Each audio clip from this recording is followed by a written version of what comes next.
हमारे ऊपर प्रभु की कृपा है ये हम कैसे पहचाने। ये 8 लक्षण प्रकट होने लगते हैं जिसके ऊपर प्रभु की कृपा होती है। हमारे ऊपर प्रभु की कृपा है ये हम कैसे पहचाने, तो ये 8 लक्षण प्रकट होने लगते हैं जिस पर हरिजू की प्रियाजू की कृपा है। पहला, घोर अपराध करने वाले के प्रति भी दया की भावना, शांति पहला लक्षण है। भाव में भी पहले शांत भाव है। हमारे ऊपर श्री हरिजू की कृपा है, इसकी पहचान ये 8 लक्षण।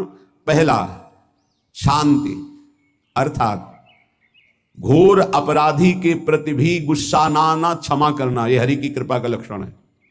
देख लो भाई, घोर अपराधी शब्द तो जाने दो, जरा सा प्रतिकूल हो जाए तो लाख समझाओ पर भ्रकुटी तनी रहती है।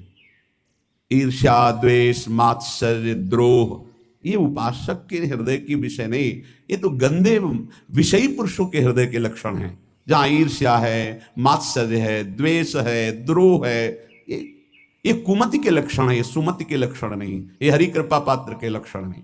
आपसे जो अपराध कर रहा है, द्रोह कर रहा है, आपका क्षमा बल ये हरि प्रसाद से होता है।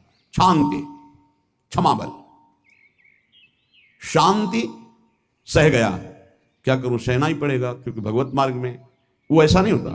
शांति, बुरा ही नहीं लगा, हरि कृपा पात्र को बुरा ही नहीं लगा। उमा संत कहे यही बड़ाई, मंद करत जो करे भलाई, ये सीधा शांति की व्याख्या है। अपने यहां मंगल गान में करत जे अनुशहन निंदक तिनहु पे अनुग्रह कियो, यह है हरि कृपा, यह है आचार्य कृपा, गुरु कृपा। अपराधी पर भी क्षमा का भाव होना, भला ऐसा है, अपराधी पर भी क्षमा का भाव होना, ये हरि कृपा पात्र में ही होगा, अन्य में नहीं। तो अगर अपने हृदय में ऐसा लगे कि ऐसा नहीं है तो हरिजू से प्रार्थना करनी चाहिए कि कृपा करो, मेरे में सामर्थ्य आवे। दूसरा, अनुसूया, वो किसी भी के प्रति कभी भी कोई दोष दर्शन ही नहीं करेगा।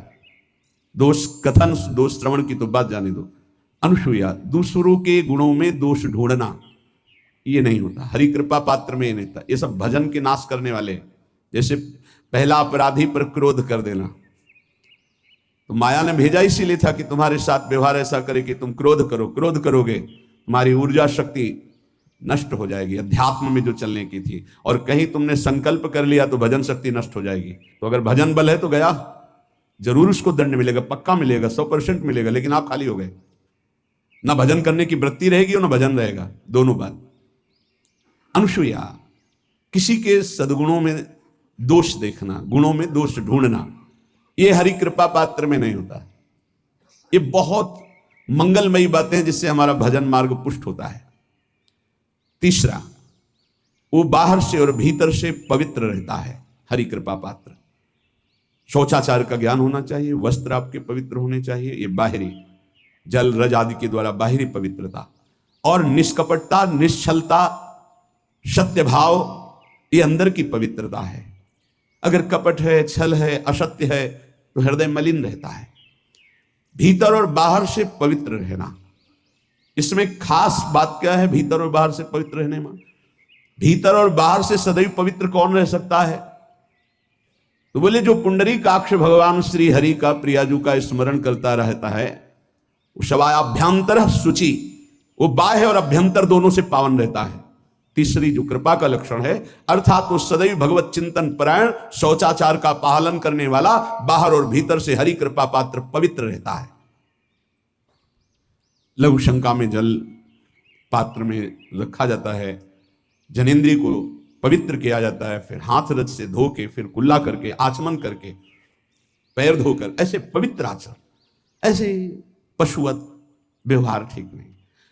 कुछ लोग ऐसी गलती करते हैं कि जिसमें शौच हुआ जाता है उसी में बैठकर लघु शंका करते हैं, तो सारे वस्त्र, पूरा शरीर अपवित्र हो गया आपका। अब तो अटैच बाथरूम की व्यवस्था माया ने कर दी है।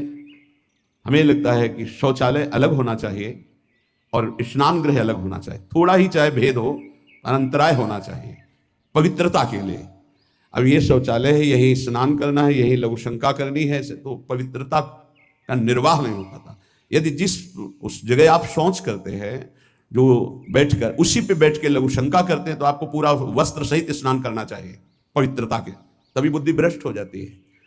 आपको मंत्र का निरंतर चलना ये कठिन पड़ जाएगा। पवित्रता का निर्वाह करो। देह राग मिटने के बाद एक स्थिति आती है, अवधूत स्थिति, उसमें फिर शरीर की पवित्रता का कोई संबंध नहीं रह जाता। पर अभी तो संबंध है ना देह भाव से, तो बहुत हो से लघुशंका ऐसे करें कि आपके पैरों में वस्त्रों में छिट्टी ना पड़े, पवित्र रहें।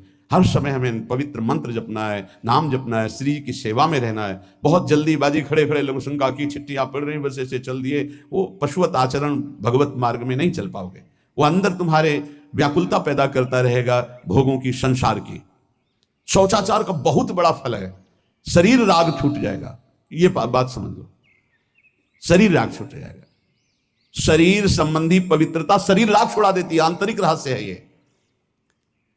चौथा, ऐसे कार्यों का अनुष्ठान न करें जिनमें हमारा भजन छूटता है, जिनमें सत्य छूटता है, जिनमें भगवत भाव छूटता है।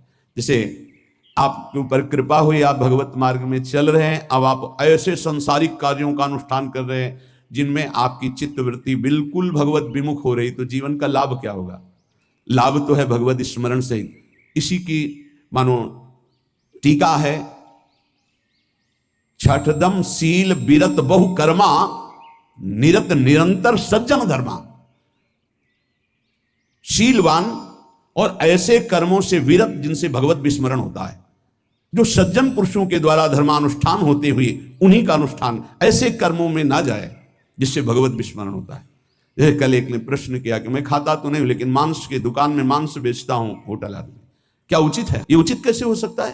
तुम और भी तो व्यापार कर सकते हो। जरूरी है धर्म का पालन करने की इच्छा करते हो, धर्म आचरण करते हो, ऐसा नहीं। तो विरत बहुकर्मा, उन कर्मों से हमें विरत रहना है जो हमारे धर्म के विरुद्ध है, जो भजन के विरुद्ध है। हरि कृपा पात्र ऐसे कर्मों का अनुष्ठान कर ही नहीं सकता। और शारीरिक श्रम इतना जिससे हमारा भजन का तार ना टूटे। जब भजन का अभ्यास किया जाता है तो हर कार्य को सुचारू रूप से करते हुए एकाग्रता भजन में रखी जाती है। हम वो कार्य जल्दी से कर ही नहीं सकते जिसमें भजन छूट जाए और कार्य पूरा हो। नहीं, हम कार्य करेंगे, हमें छोड़ दीजिए, हम अपने चिंतन से युक्त होते हैं बिल्कुल कार्य करेंगे। जैसे कई साधक हैं, उपासक हैं, बड़े अच्छे उपासक हैं, उनको आप कार्य दीजिए कि आप पानी गर्म कर दीजिए। पात्र बहुत सुंदर साफ होगा, पानी बहुत गर्म, लेकिन आप कह दीजिए कि 5 मिनट में गर्म करके ले, तो उनसे असंभव नहीं होगा। छोड़ दीजिए उनको। आप वो मतलब ऐसा कार्य करेंगे प्रशंसनीय, पर वो समय से। उनका एक सिद्धांत है, बहुत अच्छा लगता है, और अपने को पता है कि इससे जल्दीबाजी नहीं होनी। पात्र मार्जन करना है, छोड़ दीजिए, आप उसको टोकिएगा नहीं। आप जल्दी मांझ के, उससे नहीं होने वाला। वो तनिक भी दोष नहीं रहने देगा पात्रों में, पर समय दीजिए, आराम आराम शुरू कर। हमें अच्छा लगता है।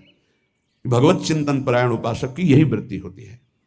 पोछा लगाना है, बिल्कुल बढ़िया लगेगा, लेकिन आपको सर से घुमा दे वैसा नहीं होगा। आप छोड़िए और जाइए, हटिए, और वो अपने ढंग से लगाएगा और एकदम क्लीन करके। यही उपासक का लक्षण होता है। जो कार्य करेगा सांगोपांग करेगा, पर वो बहुत मस्ती से होगा क्योंकि उसका भगवत चिंतन चल रहा है। अधिक ऐसे जिससे हमारा चिंतन छूट जाए, थोड़ा संयम में आना चाहिए। ये भगवत कृपा पात्र का लक्षण है। अपने भजन का फल देखना, भगवत कृपा पात्र की सबको प्रदान कर देना। हिम्मत है? अपने भजन, इतनी मेहनत से किया हुआ भजन, भजन होने के बाद, हे प्रभु इस भजन का फल हो, सर्वे भवन्तु सुखिना सर्वे सन्तु निरामयः। यहां तो कहते महाराज एक माला रोज आपके लिए करता हूं कि आपकी बीमारी ठीक रहे, तो शेष किसके लिए करते हो प्रभु? शेष क्या? अगर इष्ट और गुरु के लिए तुम्हारा है कि एक माला करते तो फिर इतनी माला करते तो हमें क्या होगा? सब आपको दे देंगे तो हमें क्या होगा? तभी भजन का रहस्य नहीं जाना। सबके मंगल के लिए अपने भजन को समर्पित कर देना। देखो भाई भजनानंदी, भजन में अरुचि होने लगेगी? नहीं होने लगेगी। सुबह से शाम तक पसीना चुआए हम और भजन का फल दे दे सबको, तो इसका रहस्य बताते हैं। सबको जे भी कहा सर्वे भवन्तु सुखिना, तो सर्वत्र विराजमान भगवान वही पलट कर अनंत रूपों में आपके ऊपर बरस पड़ेंगे। ये आंतरिक रहस्य है। हमने जो भजन किया वो एक सीमा में था, जब हमने संपूर्ण विश्व को दे दिया तो असीम बनकर वापस हुआ। ये भाव न समझ में, अगर ये भाव न कहे तो एकदम लगे हम अपना भजन क्यों दे दें सबको। उस सर्वात्मा में विराजमान जो हमारा प्रभु है उसी को समर्पित कर, सर्वे भूंत सुखिना। तो वो सब पलटकर सब जगह से वापस आया, सबका आशीर्वाद आया और वो महान बनता चला गया। ये लाभ है, आंतरिक लाभ है। अगर तुम्हारा भाव ऐसा न बनता हो तो आप प्रभु को तो अर्पित करते ही है ना, तो वही प्रभु सब में विराजमान है। ऐसा भाव करके सर्वात्म स्वरूप भगवान को हमारा भजन समर्पित है, सब रूपों में प्रभु विराजमान है। ये हरि कृपा पात्र का लक्षण चल रहा है। और छठवां, अपने भजन से अपने लिए कुछ भी ना चाहना और दूसरों की तो बात जाने दो, दूसरों से कुछ ना चाहना ये तो ठीक है, अपने भजन से अपने लिए कुछ ना चाहना है हिम्मत। देखो ये हरि कृपा पात्र में हिम्मत होती है। अपना भजन अपने प्रयोग में ना लाना, इसका भी आंतरिक रहस्य है। अपने प्रयोग में आप शरीर को लेकर के बोलेंगे, अगर स्वरूप को लेकर तो प्रयोग की कोई वहां जरूरत ही नहीं, स्वरूप पूर्ण काम है, वहां कोई अभाव नहीं। जब आप कोई भाव अपने लिए करेंगे तो देह भाव होगा, देह भाव से किसी विषय की मांग होगी। विषय पूर्ति भजन का फल नहीं होता, भजन का फल होता विषय निवृत्ति। बहुत जोर की बात है, कैसे समझ में। अपने भजन का भी फल अपने लिए नहीं, दूसरों से कुछ चाह रखना तो बात ही जाने दो। भजन से भी कोई अन्य सुख की चाह नहीं हुई। क्या चाहिए? भजन ही बनता रहे, भजन का फल भजन बनता रहे, खूब निरंतर जप करते रहे। सातवां, किसी भी मान सम्मान कीर्ति पद प्रतिष्ठा के मिलने पर हृदय का असंतुष्ट हो जाना, यह हरि कृपा पात्र का लक्षण होता है। प्रणाम नमस्कार जय हो तो हृदय में असंतुष्ट हो जाना चाहिए। कोई किंचन मात्र अभिमान न उदय हो जाए। प्रभु बचाओ, ये माया की चकाचौंध से बचा लो नाथ। कौन सा अपराध बन गया कि आपकी जय की जगह यहां हमको ऐसा सुनना पड़े। जैसे एक बार महापुरुष जन कह रहे थे कि जब गुरुजन बड़ाई करने लगे सामने शिष्य की, तो उसको ग्रीवा झुका लेनी चाहिए, पश्चाताप करना चाहिए कि कोई गलती हो गई, आज हमारे गुरुजी ने हमारी बड़ाई कैसे कर दी। इसका मतलब कोई दोष बन गया, कोई गलती हो गई, और प्रार्थना करना चाहिए कि क्षमा कीजिएगा महाराज, अगर कोई गलती हो तो दंड दीजिएगा, लेकिन ये दंड मत दीजिएगा कि आप हमारी प्रशंसा कर रहे हैं। भगवान इससे बड़ा और कोई दंड नहीं हो, ऐसा महसूस होना चाहिए। सम्मानम कलयाति घोर गरलम, ये हरि कृपा पात्र का लक्षण है। नीचापमानम सुधा, नीच पुरुषों द्वारा किया हुआ अपमान अमृत के समान लगे और सम्मान विष के समान लगे। मान प्रतिष्ठा कीर्ति जिसके लिए बड़े बड़े लालायित रहते, हरि कृपा पात्र को विष की तरह चुभती है। और आठवां, किसी भी प्राणी समुदाय से संबंध ना रखते हुए सब पर दया की भावना, सब पर कृपा की भावना, सब पर करुणा मैत्री पर किसी से ममता नहीं। ये सूत्र बहुत व्यवहार में प्रयोग करने योग्य है। सबसे करुणा और मैत्री पर किसी से ममता नहीं। करुणा तो करी भरत जी ने, मैत्री भी की मृग से, पर ममता रहित नहीं रहे। ममता कर ली तो अगला जन्म हिरण का हो गया। ममता नहीं रखी, निर्ममो निरहंकारा। करुणा मैत्री तो करनी है, जैसे इसमें आदेश है, गीता में दिए आदेश है, अद्वेष्टा सर्वभूतान मैत्र करुणा एव च, पर निर्ममो निरहंकारा, ये साधक की चतुरता है। प्राण मात्र पर दया कृपा करुणा मैत्री, पर ममता नहीं। ममता किसी से, और यहां करुणा मैत्री ये तो गायब हो गई, केवल ममता रह गई है। अपने शरीर से ममता, शरीर संबंधियों से ममता, विषय भोगों से ममता, यही जहर है। संबंध में ये ममता ही जहर है, विचारों में अहंकार जहर है, कर्मों में ये आसक्ति जहर है। इसी जहर को मिटा दे तो जीवन मुक्त महापुरुष कर्म करते हुए, विषय सेवन करते हुए, वार्ता करते हुए, विचार करते हुए, बिल्कुल जहर रही तो उसका जीवन हो गया। तो ये 8 बातें हरि कृपा पात्र में होती हैं, इनको बार बार सुनना और हृदय में धारण करना। जो भक्त होता है, हरि कृपा पात्र होता है, उसमें ये 5 बातें कभी नहीं जागृत होती, स्फुरित ही नहीं होती। पहला, किसी से ईर्ष्या, दूसरा किसी से घृणा, तीसरा किसी से भयभीत हो जाना, चौथा भजन सेवन नृत्य गायन आदि में लज्जा लगना, पांचवा किसी की निंदा करना, ये नहीं होती। अब जो आगे वर्णन कर रहे हैं उसमें महापुरुषों की पहचान है। सिद्ध महापुरुष 3 प्रकार के होते हैं। एक होते हैं आचार्य कोटि के, सात्विक विचार वाले, एक होते हैं भ्रष्ट आचरण वाले, एक होते हैं पिशाचाचरण वाले, और तीनों सिद्ध हैं। बहुत बड़े महापुरुष पूज्यपाद उड़िया बाबा जी हैं, वही रहस्य का प्रकाश कर सकते थे, अन्यथा बिना ब्रह्मबोध महापुरुष के ऐसा नहीं। तीनों सिद्ध हैं, तीनों भगवत प्राप्त है। सात्विक आचार वाले जो आचार्य कोटि के होते हैं, एक एक अक्षर शास्त्र मर्यादा के अनुसार चलने वाले, जैसा शास्त्र कहता वैसा उनके आचरण में दिखाई देगा, और वो उससे सिद्ध भगवत प्राप्त महापुरुष हैं, पर उनके आचरण तस्मात् शास्त्रम प्रमाणम थे। दूसरे भ्रष्टाचार, ऐसों को पहचान पाना बहुत कठिन होगा। भेष मलिन, आचरण मलिन। जैसे आप में कोई पुराना हो तो शायद जान पाएगा, भगवान दास नाम के एक संत इसी चौराहे पे रहते थे। ये जो चौराहा है, कभी नंगे पड़े रहते थे, कभी वो पा रहे उनके साथ कुत्ता पा रहा है, कभी नाली का पानी पी रहे हैं, और भगवत प्राप्त महापुरुष थे। इसकी पहचान स्वयं की। कोई चाय रखने गया, उठा के ईंट मार दी, गाली दे दी, दौड़ पड़े, पकड़ पाए तो 10-5 घूंसे थप्पड़ मार दिए, ऐसा उनका व्यवहार था। भ्रष्टाचार। हलवा कोई रख गया, खिचड़ी रख गया, कुत्ता खा रहा है, उसी के साथ वो खा रहे हैं। कभी गमछा लपेटे, कभी नंगे, सीधे प्रकृति का वार शरीर से सहते थे, बस चौराहे पे ही रहते थे। बहुत अगर गए तो राधा टीला है, बस इतना ही उनका था। राधा टीला से इधर, और इधर थोड़ा चढ़ाई जो है जहां पूज्य श्री चंद्रशेखर बाबा जी वास करते, उसके इधर, मतलब चौराहे के बस इतने में ही रहते थे। 12 महीना 20 साल उनको देखा। तो जब काशी से आए हुए थे तो उनको देखा तो उनकी दृष्टि से लगा कि ये स्थिति प्रज्ञ महापुरुष हैं, पर अपने को छुपाए हुए ऐसी लीला करें। पर उनके कुछ ऐसे आचरण थे जिनसे लगा कि इनकी, हमें लगता है, बुद्धि खराब है क्या, मतलब पागलपन का दौड़ा है क्या ऐसे। राधा रमन जी दर्शन करने गए तो जो पुंडरीक जी हैं इनके बाबा, वो उस समय थे, उनके पुत्र जो पुंडरीक जी के पिताजी, वो उनके सहायक हुए।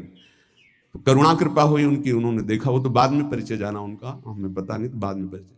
वो पीत वस्त्र धारण किए हुए वयोवृद्ध एकदम, डलिया लाए, राधा रमन जी को निकाल करके अपने को प्रसाद मिला। तो सीधे राधा रमन जी की कृपा का अवलोकन करते हैं, और परिक्रमा लगाना एकदम संकल्प बना। कमंडल में 2 कुलिया रखी, ढक्कन से ऐसे ढक के, और बस मन में आया कि अगर वो बाबा हमसे आते हैं, हमारे कमंडल से कुलिया, सत्य, परम सत्य, कुलिया लेते हैं और पाते हैं, फिर रख के चल देते, तो मैं मान जाऊंगा कि प्रभु ये आपके धाम के सिद्ध महापुरुष हैं, आए हुए थे हम काशी से ऐसे। क्योंकि काशी में ऐसी लीलाएं देखी थी बड़े अवधूत कोटि के महापुरुषों को। आपसे सत्य कहते हैं। वो पेड़ हट गया, रमण रेती में था, बीच रोड में था, चबूतरा बना था, वो ऐसे पड़े थे, वहां के हम बैठ गए, बिजली की तरह उठे, रफ्तार से आए, खड़े हो गए हम बिल्कुल, क्योंकि हमें पता था कि घूसा थप्पड़ इनका प्रसाद होता है। हम कहा उस समय, हम कहा अगर हाथ चलाएंगे तो पकड़ लेंगे ना, बिल्कुल पोजीशन में खड़े। तो बंगाली भाषा में कुछ बोले, वैसे गले में हाथ डाला, ढक्कन हटाया, कुलिया निकाली, पाया, कुलिया वहीं रखा, ढक्कन रखा, गए और वहीं लेट गए। सत्य कहते एकदम रोम रोम खड़ा हो गया कि अरे भगवत प्राप्त महापुरुषों को जानना बड़ा कठिन है, कैसे आचरण, भ्रष्ट आचरण से रहते हैं। कभी दिगंबर, कभी गमछा लगा हुआ है, कभी कुत्ते के साथ खा रहे, कभी नाली का पानी पी रहे। पूज्य बाबा कह रहे आचरण मलिन, नाली या पैखाने का भी पानी पीने में उनको कोई भी परेशानी नहीं। गंदे जगह मलिन भाव से पड़े रहना, किंतु वृत्ति हर समय भगवदाकार रहना, भगवदाकार रहना। ये तीसरे पिशाचाचार, गाली गलौज करना, ईंट पत्थर से मारना, हर मलिन चेष्टा, बहुत कठिन है, बहुत कठिन है। ये सब देखने को मिला है भगवत कृपा से तीनों प्रकार के महापुरुषों का। वृंदावन में एक आगंतुक संत आए थे बाहर से, वो रात्रि में हर वृक्ष के नीचे खड़े रहते, पैर सूज गए थे, उनको कभी बैठे और लेटे नहीं देखा, खड़े रहते थे। ये 25 वर्ष के लगभग की बात है। तो उनको जब देखा तो देखते ही उनकी दृष्टि ऐसी थी ऊर्ध्व, लगा ये तो भगवत प्राप्त महापुरुष है। 45 वर्ष की अवस्था हो, बस खड़े रहते थे, चरण उनके फट गए थे ऊपर से ऐसे खड़े खड़े। रात्रि में एक दिन हिम्मत की, बोलते नहीं थे वो, लार बह रही है ऐसे गंदे कपड़े, तो महाराज जी आप कृपा करें। उस समय मदन टेर में आप आइए, तो सही खड़े हो गए। तो आटे के 4 लड्डू हमें मिले हुए थे, तो आप कृपा करके पाइए, पालिए। उनका आपका ये जो बाहरी परिवेश है और आपके जो बाहरी लीलाएं हैं, ये बाहरी लोग तो भले न समझ पाए, पर प्रभु मुझे ऐसा अनुभव होता है आप भगवत प्राप्त महापुरुष हैं। रो पड़े हो, कभी हमने उनको ऐसा नहीं देखा, रो पड़े। और उनका ये हमारे गुरुदेव की कृपा है। उनका कब से वृंदावन आ पाए, बोले कुछ दिन हुए। बोले वृंदावन की रज का प्रभाव कितना दिव्य है कि अब जाने का मन नहीं होता है। पर आप अब दोबारा हमसे मिलने की चेष्टा मत कीजिएगा, कभी दूर से देख लीजिएगा, पर आप कभी मिलिएगा नहीं। आप भक्त हैं इसलिए आपसे संभाषण कर लिया। ये तो आपने सुना, सुबह की लीला, ईंट चल रही थी उनपे, वो दिगंबर खड़े थे, ईंट मार रहे थे लोग, परिक्रमा वाले लोग उनको ईंट मार रहे थे, कई जगह उनके ईंट लगी। उनको लग रहा था ये पागल है, नहीं पहचाना जा सकता। 3 प्रकार के महापुरुष होते, एक होते सात्विक आचार वाले, बहुत जो शास्त्रीय आज्ञा वैसे ही अक्षर से आपको दिखाई देंगे, आचार्य कोटि के, पवित्र शरीर, पवित्र वस्त्र, पवित्र आचरण, एकदम आचार्य कोटि। दूसरे एकदम भ्रष्ट आचरण, समझ ही नहीं सकते आप। तीसरे पिशाच की तरह, समझ ही नहीं सकते उनको। अब लाभ होता है केवल पहले वाले से, सात्विक, तस्मात् शास्त्रम प्रमाणम थे, इससे जनता का लाभ होता है। इन 2 से विशेष हानि हो जाती है, क्योंकि इनके आचरण ऐसे होते हैं, साधु अवज्ञा तुरंत भव, बहुत जल्दी विनाश होता है ऐसे महापुरुषों के अपमान से। सात्विक महापुरुषों के नहीं, अगर उनसे अपमान भी हो जाएगा तो क्षमा करेंगे वो सब। इनको न क्षमा से मतलब है, न पिटाई से मतलब है, इनकी दैवी शक्ति तुम्हारा नाश कर देगी। ऐसे से बहुत, क्योंकि इनको समझ में नहीं आएगा ना। काशी में भी देखा, कुल्हड़ चल रहे हैं सब, और ब्रह्माकार वृत्ति, लोग समझ नहीं पा रहे हैं, चाहे कि कुल्हड़ जमाए मार रहे हैं उनके ऊपर। ऐसे किया, बिल्कुल जो चर्म है प्रकृति को सहते सहते भैंसे का जैसे हो गया मोटा एकदम, और उनके ऊपर मार पड़ रही है, वो मुस्कुरा रहे हैं, चल रहे हैं। उनका गजब हो गया, ब्रह्माकार स्थिति महापुरुष के सामने, ऐसे कोई समझ ही नहीं पाता। तो कह रहे हैं ऐसे भक्तों से प्रायः सबकी हानि हो जाती है, क्योंकि समझ पाते नहीं कि स्थिति क्या है, और जब उनका अपमान करते हैं, उनको मारते हैं, पीटते हैं, उनका सर्वनाश हो जाता है। वो करते नहीं है, उनका प्रभाव कर देता है। पर सात्विक महापुरुषों से किसी का मंगल नहीं होता। इसलिए समाज का परम मंगल शास्त्र के द्वारा आचरण किए हुए जो सिद्ध महापुरुष हैं उनसे होता है। ये 2 प्रकार के महापुरुष जो होते हैं, कई तरह से हानि हो जाती है। आप समझ ही नहीं पाएंगे, आप अपमान कर देंगे, अनिष्ट हो जाएगा आपका, क्योंकि यहां ना क्षमा है ना दंड है, दैवी शक्तियां उनकी सुरक्षा में लगी हुई, वो सर्वनाश कर देंगी। इसलिए बाबा परिचय बता रहे हैं कि अगर तो इनको पागल ना समझा जाए। ये प्रायः, जैसे एक बार बताया था कि हरगोविंद जी के पांडाल में रास हो रहा था, एक दिगंबर महापुरुष आए और वो ऐसे खड़े थे पीछे से, क्योंकि आरती करने के बाद पीछे राधा वल्लभ जी की गए तो पीछे ही खड़े होना था, तो बिल्कुल पास बूट पहने हुए मारा लात पीछे से, वो मुंह भरा गिर गए, आराम से खड़े हुए, रास को ऐसे नेत्रों से हल्का सा और बस फिर चल दिए। वो पीछे 10 बार लात मारता गया, वो मुड़ के नहीं देखा किसने मारा, पीछे पीछे हम 10 कदम चले। वो गजब हो गया, ऐसी स्थिति इस महापुरुष की। और ये बावरा जान नहीं रहा कि अपना सर्वनाश कर दिया हमने, और वो गजेंद्र की तरह मत वाले ऐसे फोगला की तरफ चल के नहीं। कैसे समझोगे महापुरुषों को? बाहरी व्यवहार। अभी 10-12 वर्ष की बात है, यमुना के पार ऐसे खो करके रहते थे दिगंबर एक महात्मा, अब है कि नहीं मुझे पता नहीं, पहले यमुना किनारे जाते थे बैठने, तो बस वो चीखते थे, राजकुमारी राजकुमार, राजकुमारी राजकुमार, यमुना पार से राजकुमारी राजकुमार। ऐसे घास नोच नोच के जैसे गाय खाती है ऐसे खाते थे घास, और चिल्लाते क्या थे, राजकुमारी राजकुमार। किसको? प्रिया प्रीतम। राजधानी है ना, तो ऐसे वृंदावन की तरफ खड़े होते ऐसे कहते राजकुमारी राजकुमार। कैसे कोई महापुरुषों को जाने। भगवान कृपा करें कि किसी भी महापुरुष का कभी कोई अनिष्ट हमारे द्वारा ना हो, कहीं कोई अमंगल बर्ताव ना हो जाए। इसलिए परिचय बताया कि आप सोच सकते हैं कि ऐसे भला महापुरुष हो सकते हैं। हाँ, पक्का 3 प्रकार के महापुरुषों के दर्शन हुए।